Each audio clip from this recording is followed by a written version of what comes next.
Hi everyone, welcome back. This is Miri and Stella. She'll be joining us today because she's not feeling very well and demands to be held.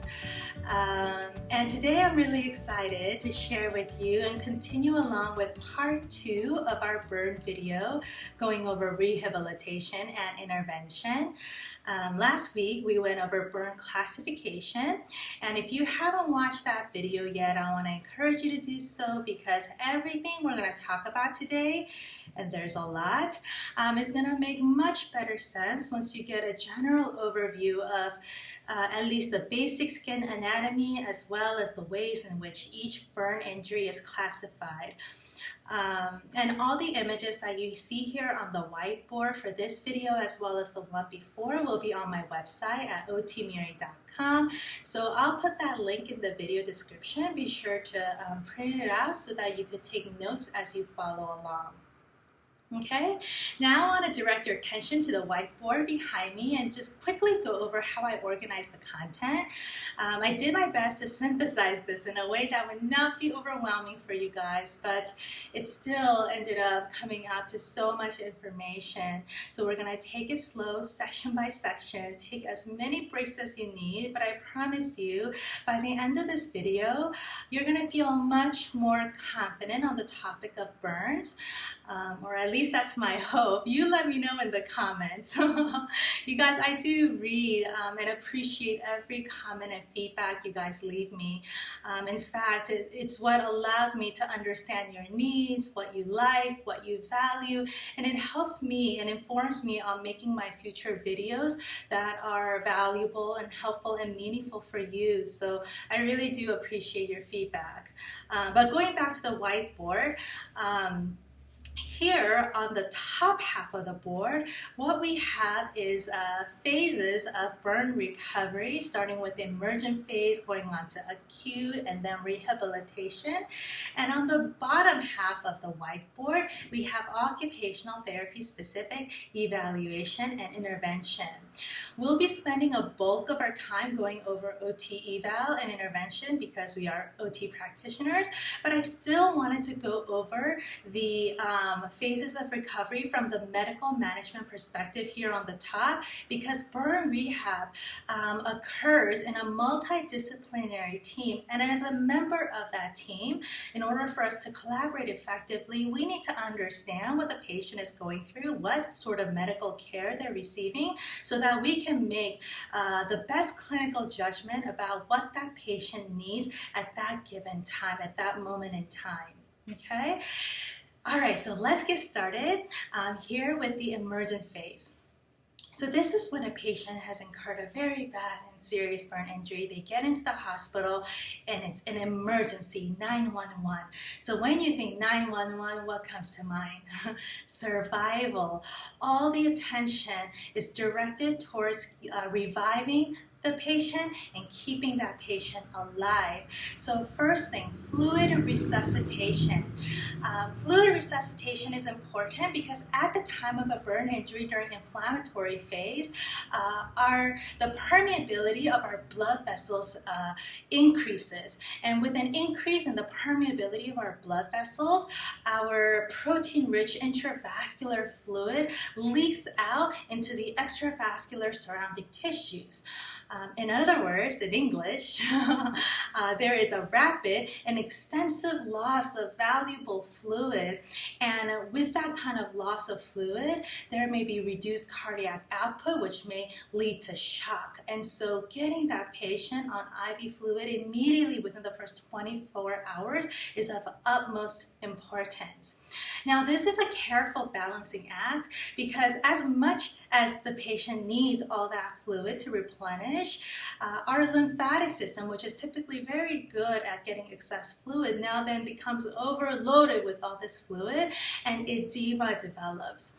And this is not good because imagine edema developing and there's also this burned tissue or a scar, basically a non-viable tissue causing interstitial pressure. So with edema and this tight skin, inelastic skin, your pressure inside will become severe enough, compressing the blood vessels, the tendons, and the nerves.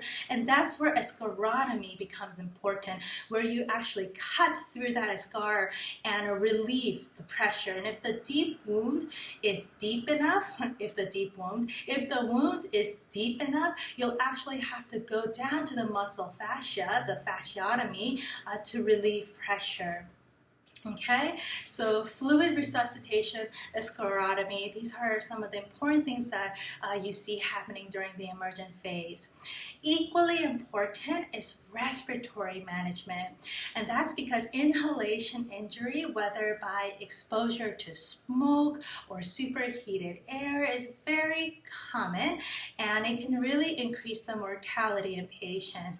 And so whether through intubation or mechanical ventilatory support, respiratory management is another very key critical component of care during the emergent phase.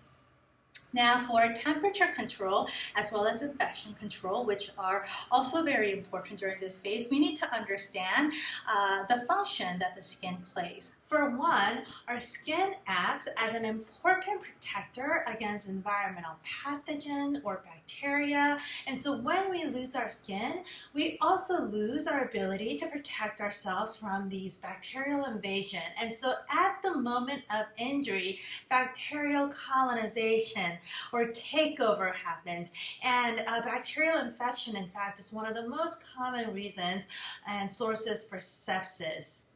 And so infection control is very important during this phase, as well as temperature control. With skin loss, the patient loses heat really quickly because our skin is also a regulator of temperature, and without it, active warming becomes essential. Okay, so that's during the emergent phase. Fluid resuscitation, respiratory management, sclerotomy, temperature control, infection control.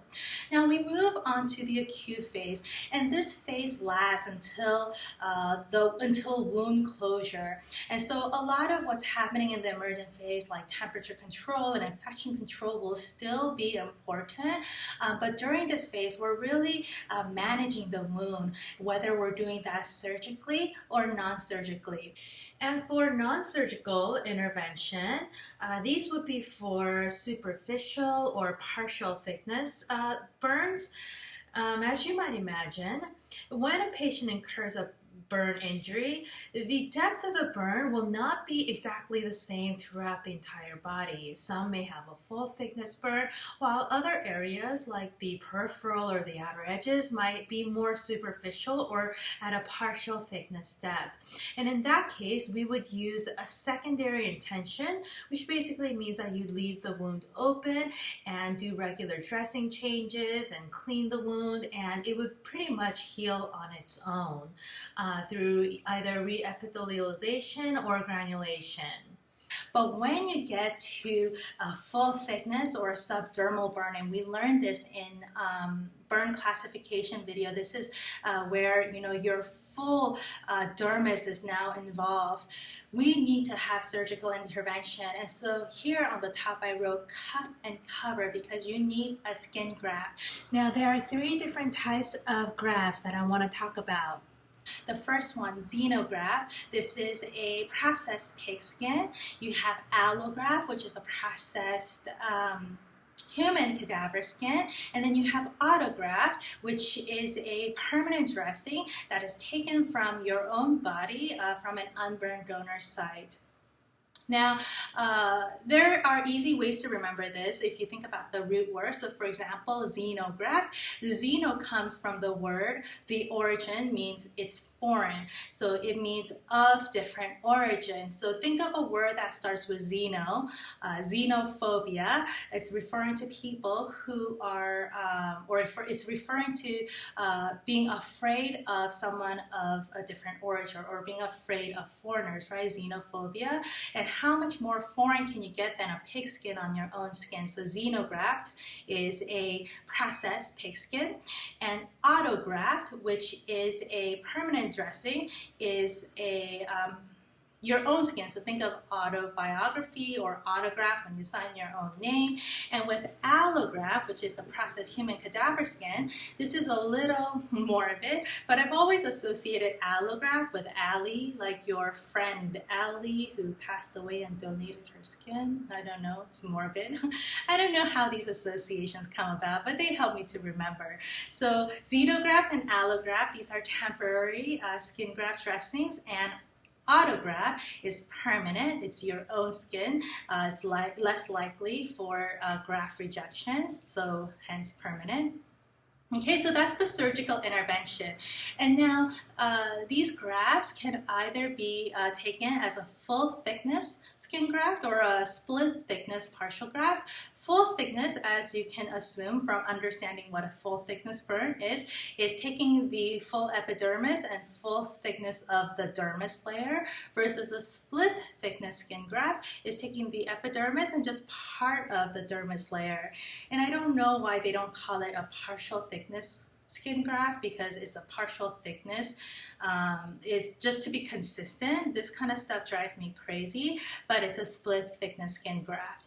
And it can either be meshed or it could be a sheet.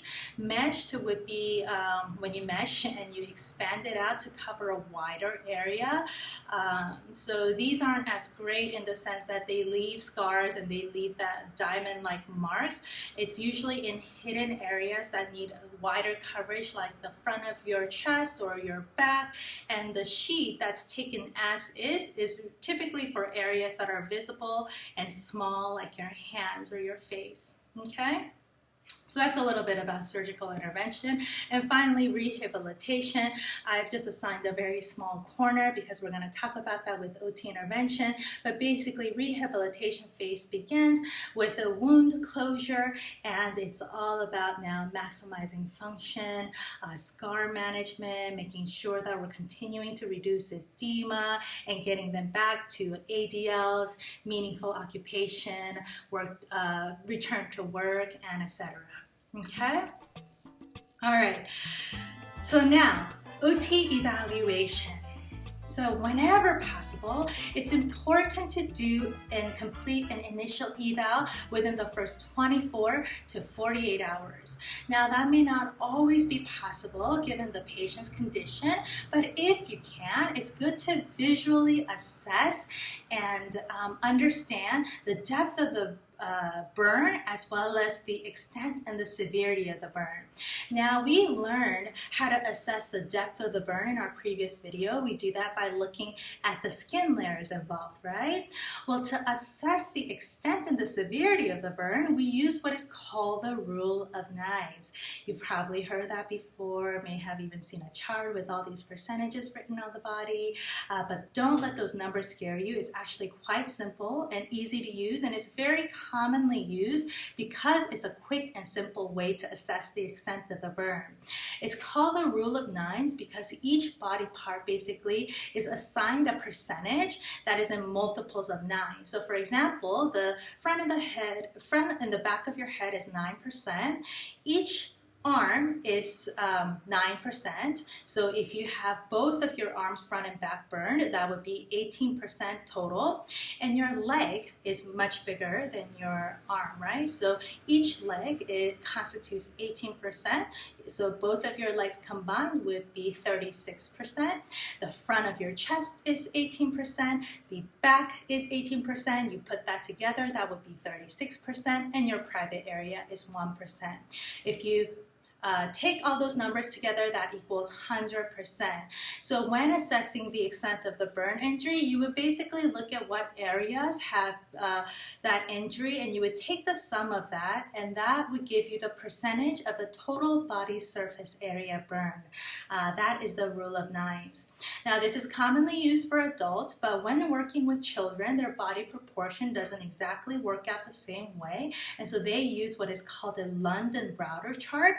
I'm not going to go over that. It's really easy. It's just basically a chart. You just plug in the numbers as you see, and this is gives you a much more accurate way to assess the burn for children. Okay, so those two are very commonly used, the rule of nines and the London-Browder chart for children. Okay, so in addition to assessing the extent of the burn using the rule of nines, occupational therapy practitioners would also gather information and get that occupational profile, as well as assess the range of motion, the strength. We're looking at sensation, as well as the functional use or any potential functional impairment in the future, and we're also looking at edema. Now, I wrote a few notes down here to alert you to some of the precautions that we need to be aware of. So for one, under range of motion, I put a precaution here, which is that when you are assessing and doing evaluation for range of motion and there's a burn on the dorsal side of your hand, we need to be careful to not have the patient make active or passive composite flexion of the hand because we don't want to rupture anything. So until the extensor hood mechanism is verified, we want to passively range each digit and joint separately so that we protect that area. Okay? All right, secondly, here under the sensation, I have a lightning bolt, and that's to indicate that if you have an electrical burn or a very deep burn, you'd want to do a gross sensory screening once the wound closes to assess the extent of the peripheral nerve damage. This is very important, okay? And finally, under edema. Now, there are two ways that you could assess edema. You could use a velometer, circumferential measurement, but here I put a big no under velometer, and that is referring to when a patient still has an open wound. We don't want to submerge that part underwater. So be sure to avoid a velometer to assess edema when the wounds are still open. Okay, you would want to use circumferential measurement instead until the wounds are closed. So those are some of the things that we need to be mindful of. Okay, now moving on to intervention. For intervention, one of the big roles that OT practitioners play through acute phase as well as in rehabilitation is preventing deformity, contracture, reducing edema, and all of those things. To do that, we need to understand positioning and splinting. Positioning should begin on day one, and I cannot stress to you how important it is. In fact, it's so important I've assigned and dedicated an entire half of this whiteboard on the back just to positioning. Now, before you look at this board and think, oh my gosh, there's more information, we're never going to get through this video, it's not bad, you guys. If there's only one takeaway, or if there's only one thing that you could remember from all of this, it is this. Comfort equals contracture. We do not want to have the patients rest in a position of comfort, which will be their tendency. So a position of contracture or the tendency for the patient will be to stay in a position of flexion and adduction. And that makes sense, right? I mean, when somebody's hurt or when you yourself have been hurt or injured, what do? Well, your automatic reaction isn't to open up and extend and say, I'm hurt, right? Typically, and generally, you'll close up, you'll curl, and you'll go in flexion and adduction and say, ow, I'm hurt, right? So this is the point, a position of comfort, flexion and adduction. So when in doubt, when you don't remember, and if you have to make a guess, an educated guess about the position, the optimal position, chances are it'll usually be open, extended, and abducted. That's abducted, because the position of contracture, as I said, is adduction and flexion. Now, I'm covering like half of this board, so I'm going to get out of this video and we're going to go over each part separately here, okay? All right, so starting here up on the neck area, this is neutral to slight extension. Now, when you go down to the axilla, I drew an airplane here because this is where you would use an airplane splint. So I came up with the axilla airline because I thought that had a nice ring to it, and it'll help us associate axilla with the airplane splint. So just imagine Welcome to Axilla Airline. Please be sure to keep your shoulder abducted 90 to 100 degrees in external rotation. Thank you. Oh my gosh, I need to take a break too. All right, and then you come down to the elbow, which is an extension, and your forearm in neutral. Your hips are also in neutral extension, about 10 to 15 degree abducted, and your knees are in extension with the exception of an anterior burn, which will then rest in slight flexion, and your ankle. Now your foot has a tendency to have a foot drop with an injury, so you want to keep it at neutral or 0 to 5 degree dorsiflexion. Okay, so you can see the pattern here. Generally speaking, it is an extension, not in flexion, right? And on the bottom portion here, take a look at this hand in this position. I hope you guys can appreciate it because this took me about 6 to 7 different tries.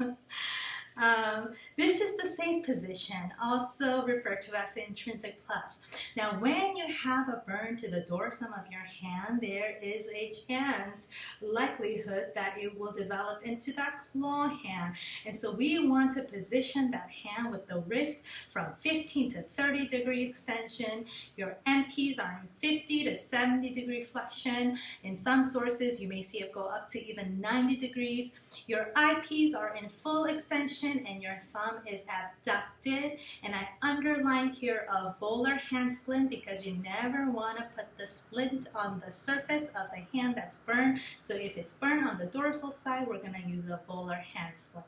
All right, now I'm going to flip this board back on over so we can continue on with intervention post-skin graft.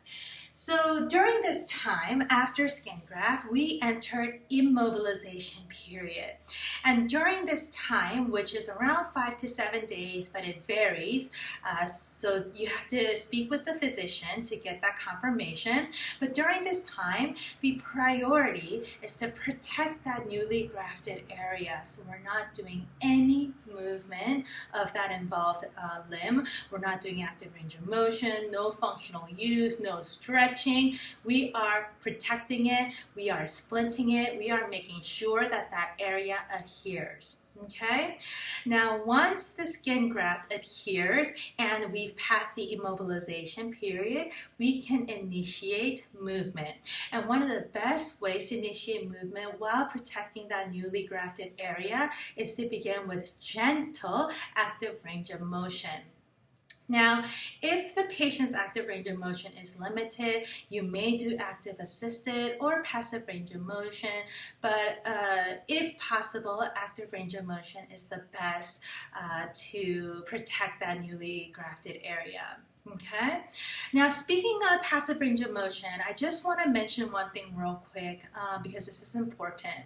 When doing passive range of motion, if you feel that hard and feel, the patient is probably developing heterotopic ossification, which is a common complication post-burn injury. It's basically a bone formation in the soft tissue.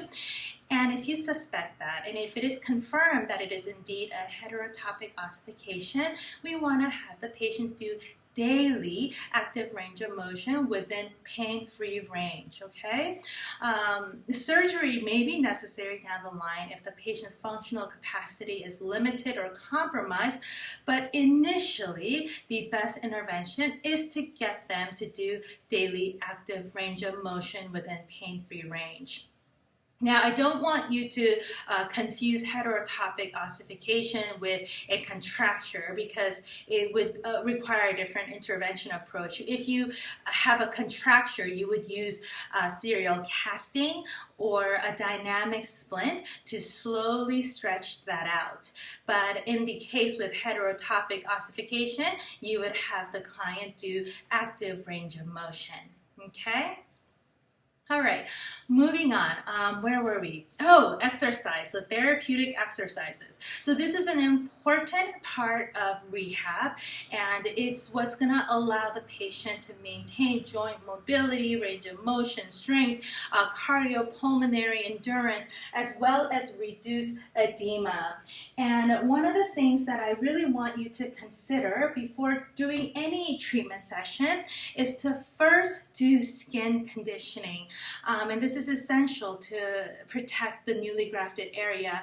And so here I have a drawing of lotion, and I said lubricate, massage, and stretch. Right? So prior to starting every session, we want to make sure that we are lubricating the area. We have to provide client education as well so that they understand the importance of lubrication and massaging as well as stretching before engaging in movement. Okay?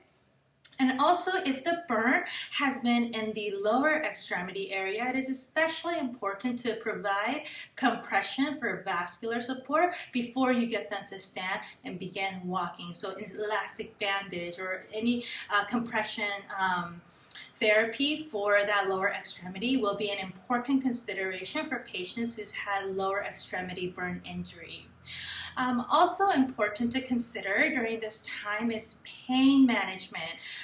Oh, pain, you guys, is a very big, huge limiting factor for patients who's rehabilitating from a burn.